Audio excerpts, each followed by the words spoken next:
As we worship you, let all the world come and see how the mercy we've received from you can set them free. And as we worship you, let all this joy that... Alors, aimables téléspectateurs, comme vous le savez très bien, nous vous disons bonjour. C'est votre émission à la découverte des Écritures. Le numéro de la fois passée, nous étions arrêtés sur le pardon. Alors, nous posons directement la question à l'ancien. Pourquoi les gens ne savent pas pardonner? La nature charnelle ne peut jamais pardonner. Ouais. Nous devons avoir la nature de Dieu pour qu'on soit en mesure de pardonner. Je vais donner le concept qu'on comprenne bien. Ouais. Donc, toutes ces choses, Dieu a donné du matériel didactique. Je prends le cas. Si quelqu'un me blesse, j'ai une blessure sur le corps, mais ma plaie est encore vive, quelqu'un vient encore me toucher là-dedans, je vais avoir mal ou bien je n'aurai pas mal? Je vais avoir mal. Très mal. Mais si ma plaie qui est sur mon corps, j'arrive à voir la cicatrisation de toute la plaie, mais quelqu'un me touche là, j'aurai mal? Non. C'est-à-dire, je crois que je l'ai déjà dit, je vais expliquer le principe un peu que le sang du Seigneur fait concernant le pardon. Oui. Je crois que vous le savez tous très bien. Qu'est-ce qui favorise la cicatrisation des plaies? C'est vous qui êtes médecin. Ouais. Je crois qu'on dit, dans le sang, il y a ce qu'on appelle des plaquettes qui favorisent la coagulation du sang. Ce que sont les plaquettes... Je trouve que vous connaissez aussi tout. Non, je ne connais pas tout. C'est-à-dire, ce qui m'intéresse, je vais dire. Ah ouais. Ce qui m'intéresse, je vais dire. C'est bien. Je suis un autodidacte. Oui. Je ne lis que ce qui m'intéresse. C'est-à-dire quoi? Ce qui se passe concernant les plaies sur le corps physique, c'est l'image des blessures de l'homme intérieur. Les blessures de l'homme intérieur ne peuvent être guéries que par les plaquettes du sang de Christ. C'est-à-dire quoi? Si quelqu'un me blesse dans mon intérieur, mais je suis en alliance avec le sang de Christ, les plaquettes du sang de Christ vont cicatriser ma plaie et la plaie cicatrisée, si bien que je n'aurai plus mal. Même quand je vois la personne, c'est comme si rien n'était. C'est ça le mystère. Donc le grand problème, c'est l'alliance avec le sang de Christ. Le sang de Christ, c'est un mystère. C'est-à-dire, le sang de Christ, les fonctions du sang de Christ sont révélées par les fonctions de notre sang naturel. Hein? Je vais venir parce qu'on a pris un peu, par exemple, le premier rôle, c'est la respiration par les globules, comme vous le savez, les globules rouges. Ouais. C'est-à-dire quoi? C'est que la respiration sur le plan physiologique, c'est ce qu'est la respiration sur le plan spirituel. La respiration sur le plan spirituel, c'est quoi? C'est la crainte des dieux. Sur le plan naturel, quand quelqu'un cesse de respirer, il meurt. Aussi sur le plan spirituel, quand quelqu'un cesse d'avoir la crainte des dieux, la personne meurt. Un enfant, quand il est à la maternité, il n'y a personne qui lui apprend à respirer. Il sait que sa vie dépend de sa respiration. C'est une image pour montrer que notre vie spirituelle dépend de la crainte que nous avons des dieux. Si nous cessons d'avoir la crainte de Dieu, on est mort. C'est ça que l'Écriture dit, quand l'Écriture dit que tout celui qui respire loue l'Éternel. Ce n'est pas la respiration physiologique, c'est une expression spirituelle qui parle de la crainte de Dieu. Il n'y a que celui qui craint Dieu qui peut louer Dieu.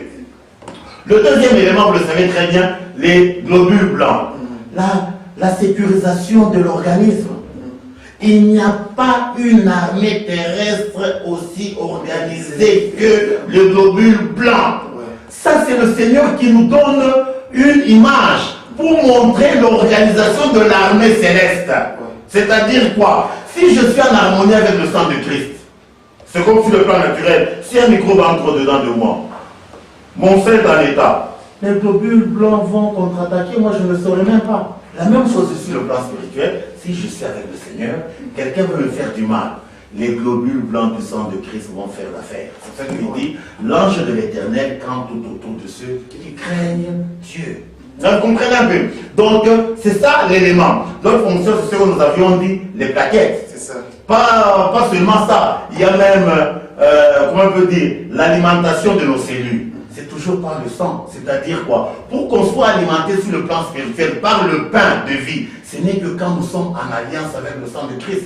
Mais si on n'est pas en alliance avec le sang de Christ, qui va nous alimenter? C'est pour ça qu'il dit, l'amitié de Dieu pour ceux qui le craignent, et son alliance leur donne instruction. C'est l'alliance scellée par le sang de Christ qui nous donne l'instruction. L'instruction, c'est ça la parole de Dieu. Vous comprenez un peu? L'autre élément, c'est la purification. Le corps est purifié par le sang. Nous, même aussi, si nous avons le péché, le sang de Christ va nous purifier. Même la sensibilité, c'est par le sang. Vous comprenez un peu? Donc, Dieu a mis le sang naturel pour révéler.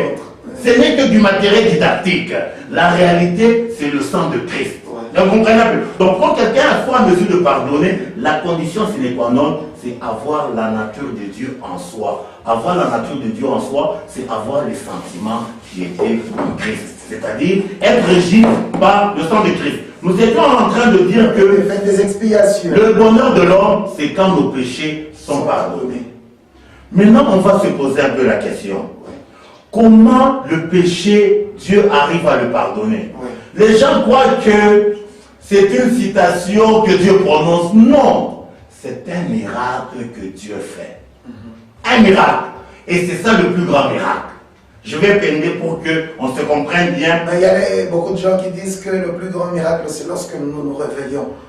Les gens, vous avez déjà entendu parler de ça. Vous savez, ce que je disais, les gens entrent dans les choses de Dieu avec la logique qui n'a rien à voir avec Dieu. Le plus grand miracle, c'est la fête des expiations. Je vais vous donner même les éléments. De toutes les fêtes de l'Éternel, la fête la plus sacrée, c'est la fête des expiations. Pourquoi? Parce que c'est l'unique jour de l'année où le souverain sacrificateur entrait dans le Saint des Saints. Toutes les fêtes, pas le sacrificateur dehors, toutes les fêtes, il n'y a que le jour des expiations où le souverain sacrificateur entrait pour obtenir l'expiation du peuple. Je pense qu'on se comprend un peu. Donc nous allons voir un peu quelle est la condition, qu'est-ce qui fait que nos péchés soient pardonnés. Et que ça devient le plus grand miracle. Oui, qui devient le plus grand miracle. Et c'est ce qu'on appelle même réussir la vie selon Dieu. Parce que les gens croient que quand quelqu'un a 5 diplômes universitaires, c'est ça réussir la vie. Non. Entre griffes. Ecclésiaste qui a donné, qu'est-ce que c'est que réussir la vie? Il dit ceci. Ecclésiaste 6, à partir du verset 1er. La Bible déclare. Il est un mal que j'ai vu sous le soleil et qui est fréquent parmi les hommes. Il y a tel homme à qui Dieu a donné des richesses, des biens et de la gloire et qui ne manque pour son âme de rien de ce qu'il désire, mais que Dieu ne laisse pas naître d'en jouir. C'est un étranger qui en jouira. C'est là une vanité et un mal grave. Je crois qu'on en a parlé. 3, c'est ce qui nous intéresse. Quand un homme aurait 100 fils, vivrait un grand nombre d'années, et que les jours de ces années se multiplieraient, si son âme ne s'est point rassasiée de bonheur, et si de plus il n'a pas de sépulture, je dis qu'un avorton est plus heureux que lui, car il est venu en vain, il s'en va dans les ténèbres, et son nom reste couvert des ténèbres. L'avorton, lui, il n'a point vu, il n'a point connu le soleil, il a plus de repos que cet homme-là. De quoi la Bible parle? Le bonheur de l'âme, c'est ce que nous avons appelé ici le pardon des péchés. Le pardon des péchés est conditionné par la sépulture du vieil homme. C'est-à-dire, il faut que le vieil homme soit crucifié, qu'il meure, qu'il soit enseveli. Alors Dieu vous accorde le pardon. Le pécheur, c'est le vieil homme. Le pardon réside dans ceci. Alors, qu'est-ce qui précède? Non, à la maternité. Mais maintenant ici. Spirituellement. Mais spirituellement, la volonté de Dieu, c'est quoi? Il faut que le vieil homme meure pour que l'homme nouveau soit libéré. C'est-à-dire. Tienne ton pardon. Oui, parce que le pécheur, c'est le vieil homme. Mais s'il meurt, le péché viendra encore d'où? Le péché viendra d'où? C'est ce que Paul dit, c'est le plus moi qui vis, c'est Christ qui vit en moi. J'ai été crucifié avec lui. C'est-à-dire quoi? Le pardon réside dans la crucifixion de votre vieil homme qui doit être enseveli. Mais si votre vieil homme est en vie, même si vous priez 1000 fois. Et comment le faire? Galates 2:20, c'est ce que vous venez d'évoquer. Mais comment le faire? C'est ça. Le rôle de la parole, c'est quoi? La parole, c'est l'épée. C'est pour crucifier le vieil homme. Quand nous rentrons dans... Et quelqu'un qui arrive le premier jour déjà, est-ce que c'est possible? C'est faisable? Bon, le grand problème qui est là, Ou bien c'est un processus? c'est ce que je vais expliquer. Oui. Là, je vais expliquer pour qu'on se comprenne bien. Dieu ne donne la vie que le troisième jour. Le troisième jour, c'est le jour de l'alliance des dieux avec l'homme. Ouais. Le premier jour, c'est quoi? L'état d'être de la chair. Le deuxième jour, l'état d'être de renoncement à la chair. Et le troisième jour n'est enclenché quand le renoncement atteint le terme. Ouais. C'est-à-dire, le troisième jour est conditionné par le terme du deuxième jour. Maintenant, ça dépend de l'homme. Il y a des gens qui font 25 ans pour que le renoncement atteigne le terme. Il y a d'autres qui peuvent faire 10 jours, il y a d'autres 1 jour. En tout cas, c'est un élément très important. Maintenant, essayez d'expliciter ça. Oui, j'explique, je saurais Christ a dit, si quelqu'un veut venir vers moi, qu'il fasse quoi? Qu'il renonce à lui-même. Ouais. Et le renoncement que Dieu exige, c'est à 100%. S'il a 90%, Dieu attend. Il faut que le renoncement atteigne le terme. Et comment vous allez savoir, vous, par exemple, que j'ai déjà renoncé à 100%? J'ai dit ceci, pour paraphraser, l'apôtre Paul le dit, ce n'est plus moi qui vis, c'est Christ qui vit en moi. C'est-à-dire quoi? Le moi c'est quoi pour voir? Le moi c'est quoi? Le moi c'est nos pensées humaines et nos sentiments humains. C'est-à-dire vous devrez vérifier en vous-même quand vous agissez. Qu'est-ce qui décide? Vos pensées humaines ou bien les pensées de Dieu? Quand vous réagissez, les sentiments humains ou bien les sentiments de Christ? Je crois que tout un chacun, s'il est honnête, il peut vérifier réellement lui-même. Comme je l'ai dit toujours, je peux tromper ma femme, je peux tromper mes enfants, mais ma conscience, jamais. Vous comprenez? C'est-à-dire quoi? Pour que nous puissions être amis de Dieu, le renoncement doit atteindre son terme. C'est ce que la Bible appelle ici la sépulture du vieil homme.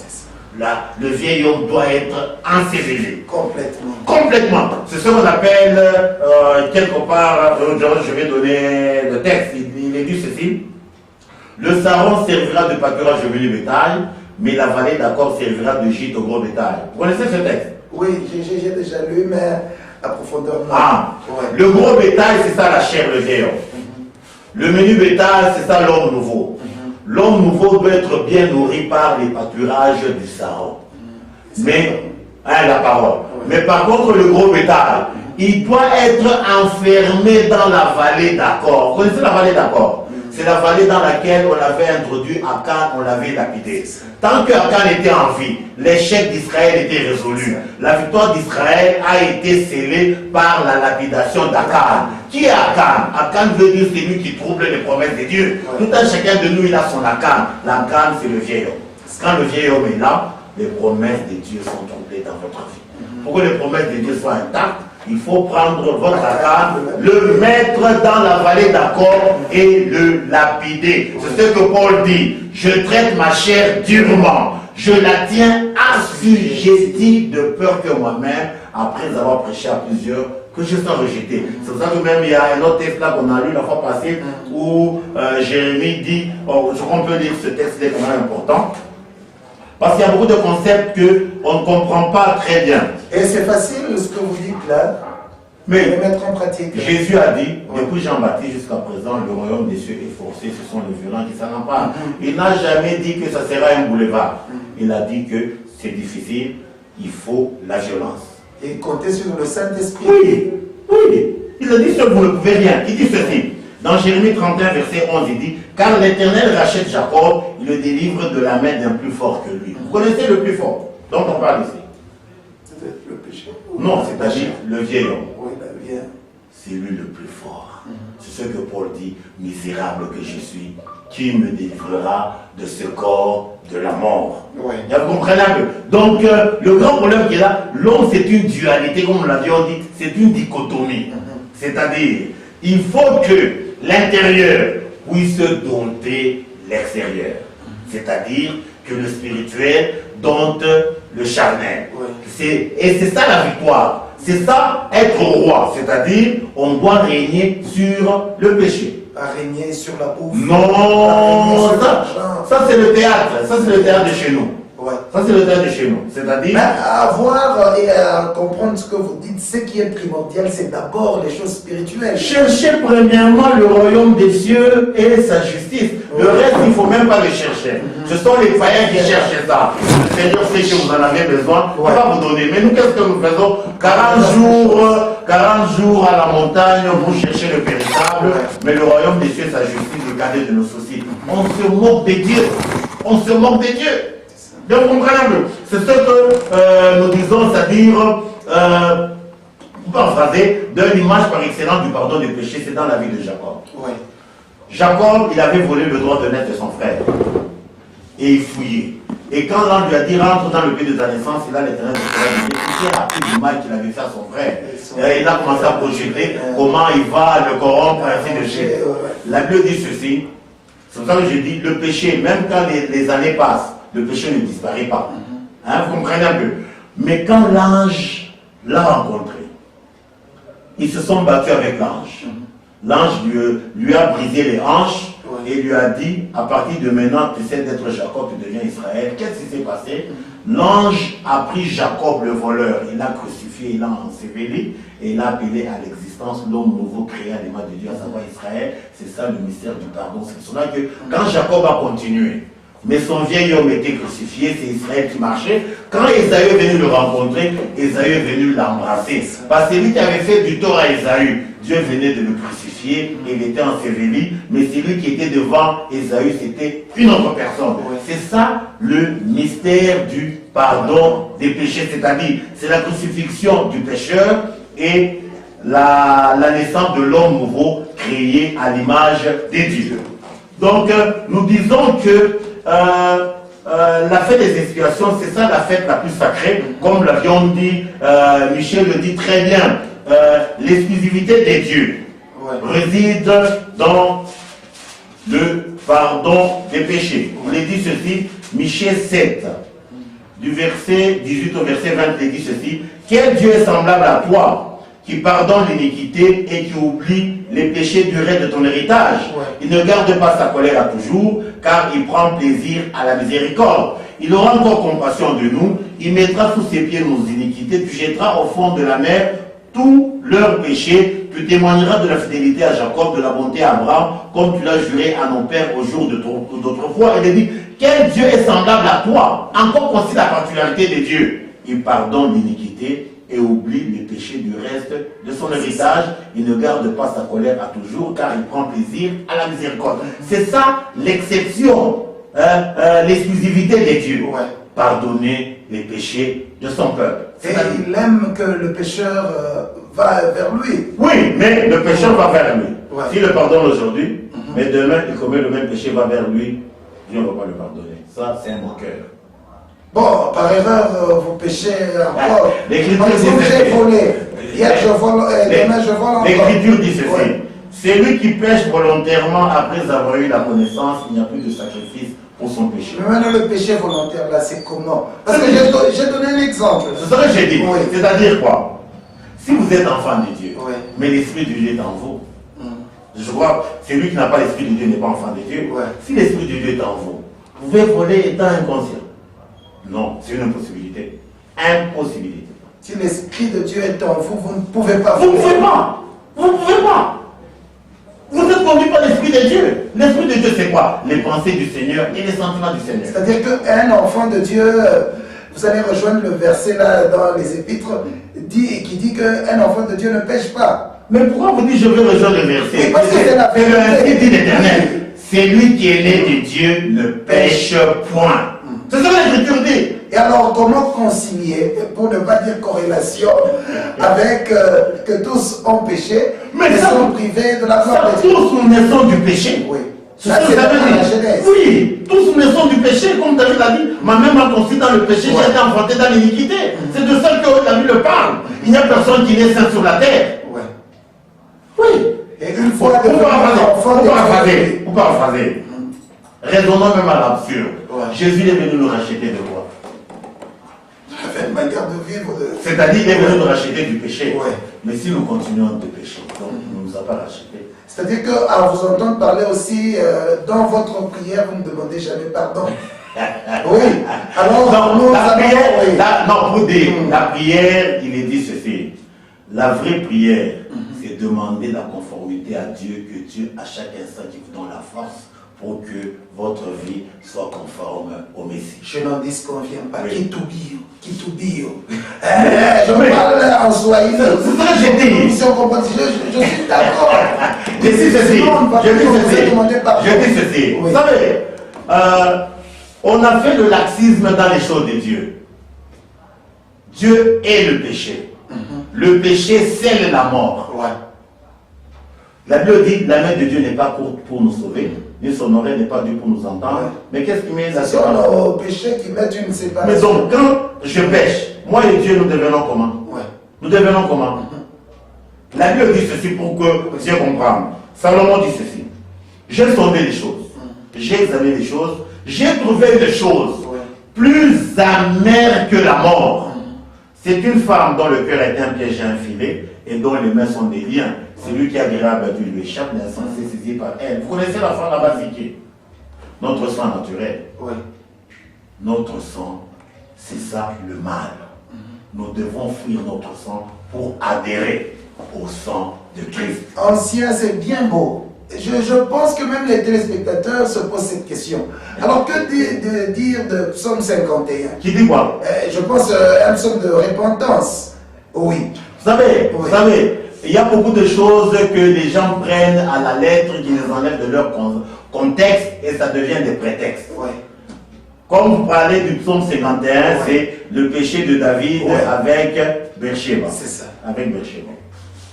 Vous savez, je crois qu'on devrait déjà en parler quand vous posez la question. Oui, parce qu'on parle du pardon. Nous puissions avoir un éclaircissement. Le péché là de David avec Uri, quand il a fait tuer Uri, c'est un grand mystère. Je vais m'expliquer. Ça a été un grand péché que David a fait. Ouais. Et Dieu a réprimé cela, il l'a puni presque 4 fois. Ça, je suis du côté de David. Mais du côté de Bersheba, le péché de David a amené quoi chez Bersheba? Il a... non, il n'y a rien eu. Non. Parce que son mari est mort. Oui, c'est-à-dire, si David n'avait pas péché, Bersheba serait qui? Femme de Uri, un soldat païen. Uri, c'est un Éthien. C'est ça, oui. Même pas un juif, c'est un Éthien. Un soldat païen. Oui, vous savez ce que veut dire l'Éthien? C'est lui qui amène la terreur. Oui. Donc, Bersheba était dans un mariage où il était terrorisé. C'est comme qui dirait, vous voulez dire que c'était la volonté de Dieu. Suivez-moi bien, je dis ceci. Ouais. Par le péché de David, David a eu plusieurs femmes. Oui. De toutes les femmes qu'il a eues, quelle est la femme qui a été élevée dans la gloire par rapport à toutes les autres femmes? Bersheba. Parce que c'est elle qui a enfanté Salomon, le remplaçant de David. Par le péché de David, Bersheba a quitté la bassesse et elle est devenue reine. C'est ça la Bible. Moi je ne dis pas que David n'a pas péché. Je n'ai pas dit que David n'a pas péché. David a péché. Et Dieu a réprimé du côté de David. Mais du côté de Bersheba, le péché de David a été salutaire pour Bersheba. Bersheba est devenue reine en Israël. Pas n'importe quelle reine. La mère de Salomon. Et vous savez ce que veut dire Bersheba? La fille sur laquelle il y a le serment de Dieu. Ça veut dire quoi? C'est pour cela que beaucoup de choses nous prenons d'une manière brute. David, il est l'image de Christ. C'est-à-dire, David, lui, il a péché. Mais typifie Christ en quoi? Christ qui était sans péché, Dieu l'a fait pécher pour nous. Afin que nous qui étions dans la bassesse, dans le péché, que nous soyons élevés à la gloire. C'est ça le mystère de David, Bersheba et Uri. C'est ce qu'on appelle en d'autres termes, ce qu'on appelle, je crois que Dieu est en dedans, on va en parler, le concept de bouc pour Azazel et bouc pour l'Éternel. Je dois se comprendre un peu. C'est-à-dire, David a été fait bouc par le péché, mais il est resté un bouc sur lequel il y avait le sort de l'Éternel. Parce que quand Dieu parle de David, il dit, l'homme selon mon cœur. Je crois qu'on va en parler quand... Je pense que c'est comprendre. C'est si bien qu'il y a des choses dans la Bible que nous devons garder dans les laisser dans leur contexte. Comme je l'ai dit ici, David a commis un péché. Et ce péché, Dieu l'a puni 4 fois. Mais du côté de Beersheba, le péché de David a fait que Beersheba quitte la poussière et elle est devenue reine en Israël. Oui. Vous comprenez? Et c'est elle qui a été choisie pour devenir la mère du prochain roi. Oui. C'est un mystère de Dieu. Et quelqu'un mal affermi, il va mal comprendre ça. C'est pour révéler, comme nous l'avions dit, l'histoire du Seigneur. C'est ça que nous prenons même le cas de mariage de Moïse avec l'étrangère Séphora. Les gens profanes, Aaron et sa sœur et leur sœur Marie, ils ont condamné ça. Alors que ce mariage était prophétique pour révéler la réunion de Christ avec l'Église. Mais des gens profanes, ils ont condamné. Merci, ancien Kalenga. Maintenant, comment vous allez donner un petit résumé sur la fête des expiations? Non, on n'a pas encore terminé la fête des expiations. Un petit résumé, parce que nous sommes à la fin de oui, on va continuer voilà, prochainement. Comme nous et disons. une autre question. Oui. Est-ce que vous allez dire à nos téléspectateurs, faudra-t-il demander, parlons des chrétiens, pardon, oui ou non? Je vais lire ce que la Bible dit. Oui. Je crois que c'est mieux parce que Ça. si moi je parle, ça sera mes pensées. Vous comprenez que c'est mieux de laisser la Bible parler. Oui. Il nous reste Je 2-3 crois, minutes. je crois que nous lisons Hébreux 6 à partir du verset 4. Il est dit ceci, car il est impossible que ceux qui ont été une fois éclairés et qui ont goûté le don céleste et qui ont eu part au Saint-Esprit, qui ont goûté la bonne parole de Dieu et les puissances du siècle à venir et qui sont tombés, soient encore renouvelés et amenés à la repentance parce qu'ils crucifient pour leur tour le Fils de Dieu et l'exposent à l'ignominie. Nous allons dans Hébreux 10, verset 26. Car si nous péchons volontairement, après avoir reçu la connaissance de la vérité, il ne reste plus de sacrifice pour les péchés. C'est la Bible qui parle, moi je n'ai rien à dire là-bas. Maintenant, oui ou non? Non, je crois que oui. La parole, c'est que la Bible. je dis ceci. Oui. Vous savez, le grand problème qui est là, nous entrons dans les choses de Dieu avec légèreté. Ouais. On entre dans les choses de Dieu, mais on continue à jouer avec le péché. On ne connaît pas la dureté du péché. C'est pour cela que les gens... C'est plus que le sida, le péché. C'est plus, comme quelqu'un, comme je le disais, la discipline chrétienne, elle est au-dessus de la discipline militaire. Ouais. Que les gens comprennent. Dieu, c'est la rigueur. Mais ici, on prend Dieu comme le grand-père. Ça va, on va encore revenir sur cet aspect des choses, la fête des expiations. Alors, nous vous demandons de suivre toujours notre chaîne avec l'émission à la découverte des Écritures. Merci. As we worship you, let all the world come and see how the mercy we've received from you can set them free. And as we worship you, let all this joy that